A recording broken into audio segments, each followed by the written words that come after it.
जसजशी एखादी व्यक्ती मला अधिक महत्त्वाची वाटत जाते तसतसं मला फसवल्या गेल्यासारखं वाटतं जेव्हा ती व्यक्ती माझ्या अपेक्षा भंग करते. होय ना. तुमचं पहिलं स्थान तुमच्या आयुष्यातील सगळ्यात मध्यवर्ती स्थान अशा गोष्टीला द्यायला हवं जी तुम्हाला कधीच निराश करू शकत नाही. आणि अशी गोष्ट बहुतेक वेळा एखादी व्यक्ती नसते. एखाद्या समर्पित शास्त्रज्ञासाठी ती गोष्ट विज्ञान असू शकेल, एखाद्या समर्पित खेळाडूसाठी ती गोष्ट त्याच्या खेळाचा विषय असू शकेल. आणि हीच ती गोष्ट आहे जिचं स्थान तुमच्या आयुष्यात नेहमी केंद्रस्थानी असायला हवं. हे स्थान खूप काटेकोरपणे जपलं पाहिजे.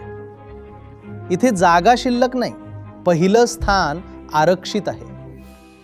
इतर कुणी दुसऱ्या क्रमांकावर, तिसऱ्या, चौथ्या, पाचव्या क्रमांकावर येऊ शकतात, पण सर्वोच्च गोष्ट सर्वोच्च स्थानावरच राहते. सर्वोच्च स्थान सर्वोच्च गोष्टीसाठीच असतं. नात्यांमध्ये जे दुःख होतं ते याचाच परिणाम असतं की तुम्ही एखाद्या व्यक्तीला तुमच्या आयुष्यातील पहिलं स्थान, मध्यवर्ती स्थान दिलेलं असतं.